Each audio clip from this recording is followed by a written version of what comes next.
तो दोस्तों solar industry ने अपने क्वार्टर टू के नंबर को डिस्क्लोज कर दिया है। तो चलिए देखते हैं क्या है क्वार्टर टू के नंबर्स के अंदर। डाटा बेसिकली कंपनी को उसे क्रोज में दिया गया। मैं इसको थोड़ा जूम ही कर देता हूँ, ज़्यादा बेहतर होगा आपको देखने के लिए।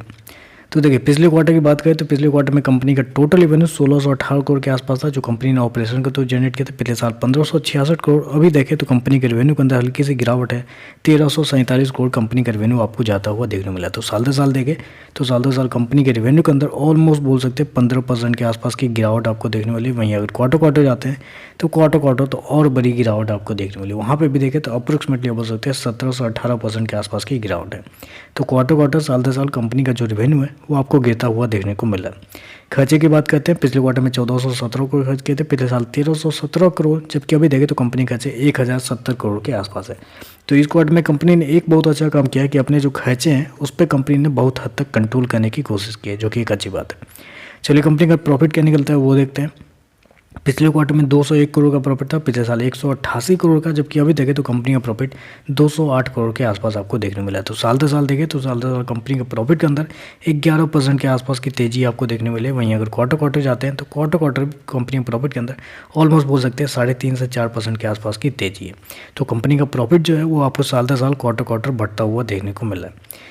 ईपीएस की बात कर लेते हैं। तो देखिए पिछले क्वार्टर में कंपनी का ईपीएस 21.5 रुपये के आसपास था, पिछले साल 19.5 रुपये, अभी देखें तो 22 रुपये के आसपास है। तो अब कुछ लोगों को लगेगा कि नंबर तो अच्छे हुए, कंपनी का रेवेन्यू साल दर साल क्वार्टर बढ़ता हुआ देखने को मिला है।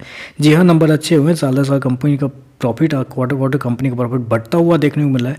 लेकिन जो प्रॉब्लम जहाँ पे निकल के आती है वो है कंपनी का रेवेन्यू।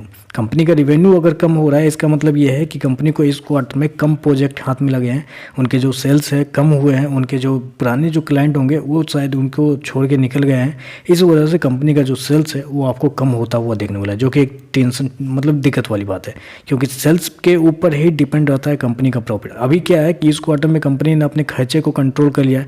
क्या पता है अगले क्वार्टर में कंपनी के खर्चे कंट्रोल नहीं हो तो कंपनी का प्रॉफिट जो है वो आप फिर से गिरता हुआ देखने को मिल जाएगा। तो ये मतलब इसी चीज़ को मार्केट उम्मीद लगा लेता है कि हाँ अगले क्वार्टर में कैसा नंबर आएगा। इसलिए मैं आपको बता रहा हूँ कि रेवेन्यू वाइज देखें तो कंपनी के नंबर बहुत ज़्यादा कमजोर देखने को मिले हैं। साल दर साल क्वार्टर दोनों कंपनी का रेवेन्यू गिरता हुआ देखने को मिला है, डबल डिजिट में।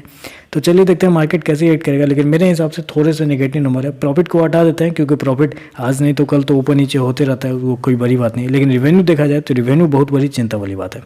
तो चलिए बस आज के लिए बस इतना ही। वीडियो पसंद आए तो लाइक कीजिएगा, साथ में साथ चैनल को सब्सक्राइब जरूर कीजिएगा। धन्यवाद।